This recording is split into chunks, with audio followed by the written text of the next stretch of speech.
we asked you, what are your skincare concerns? What's your biggest problem? And I'm going to be answering those questions. That's coming up next.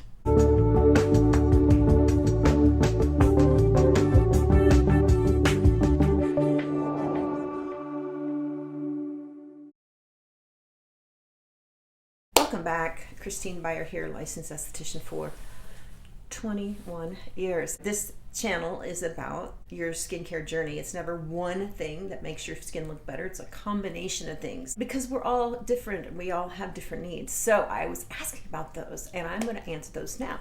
Tiffany says, I have 2 pores that are ginormous. I'm barely exaggerating. I think they are from an old pimple or something. I wasn't born with them. Any ideas on how to make them look smaller? Yes, these can be difficult, but there are these devices, and I would really go to somebody who's really good with their device, but they're called electrodesiccators or thermocoagulators.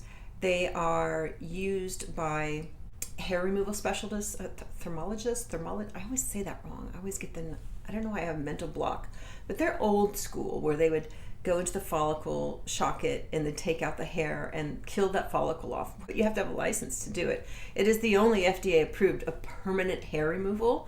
So they have devices that use radiofrequency heat and usually a blend of heat and regular electricity. I don't know all the details, but they can actually go into the follicle and sort of do this little circular thing.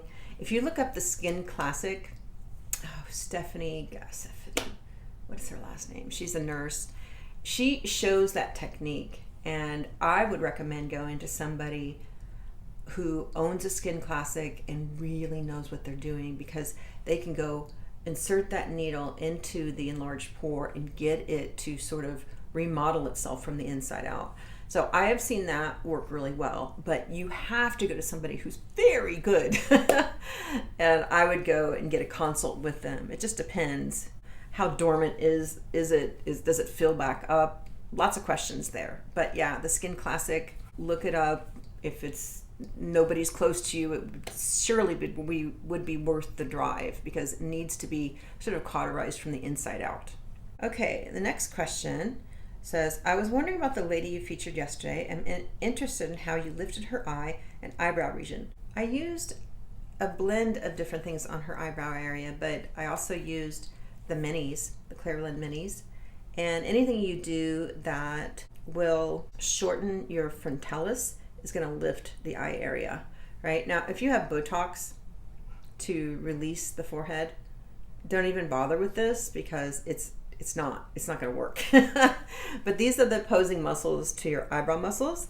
So if we shorten the frontalis above the eyes, we're going to get a nice lift. I also did some stripping on her where I'll go in and release these overly tight muscles so that the eyes can sort of float up. So it's a 2-pronged approach of lifting the eyes. And you might want to go back and look at one of my eye videos and Clairolin mini videos on eye lifting. I had a series. I'll link that below. Okay, so Ronnie31 asks, I have small puffy spots under the eyes just above the cheekbones. Google says that they may be malar bags or festoons, but the pics don't look like mine. It's not a large area that looks swelled, but like smaller fluid fat pockets, one under each eye. Anyway, I have this crepey skin under the eyes that makes me look older than my 48 years, in my opinion. Anything you do to thicken up the skin under the eyes is going to make the area look better.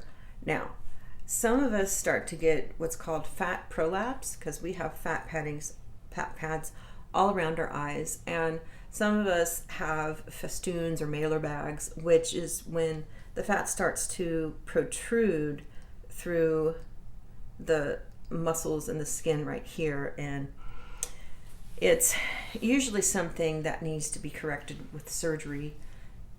My oldest sister, she has a different dad, and she got really bad malar bags, and she finally had them removed, and she looks great. But she tried everything, and the way you know if that's fat or not is if you can do that stripping motion. You can go in and let's see if I can do some of this.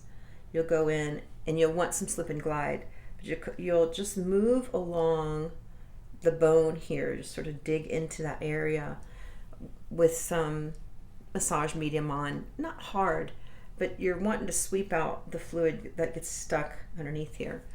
Now, if you look a little bit swollen and then the puffiness goes down, that's great. That means it's usually, it can look better, right?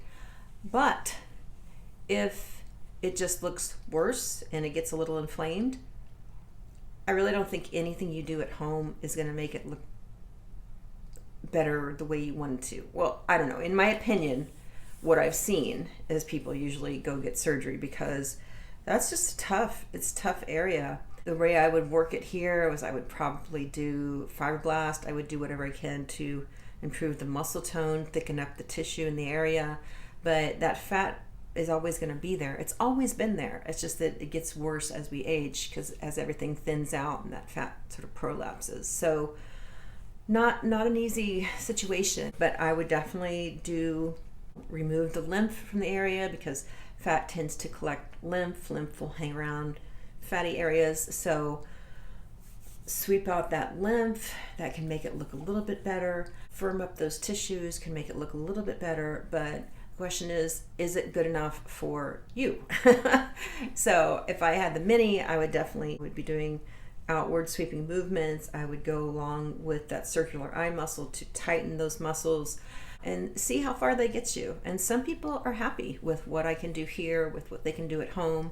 They're happy with that 50% improvement. But if you really want it to look 100% better, it's usually surgery with malar bags and festoons. They're just difficult. And some people, they can get really irritated very easily. And so working around them is not a good idea. But you could be one of the lucky ones that just doesn't, you can work on it and nothing bad happens. So let me know how that works out for you. Stay tuned for part 3 of your questions answered. That's coming up next Wednesday. Bye now.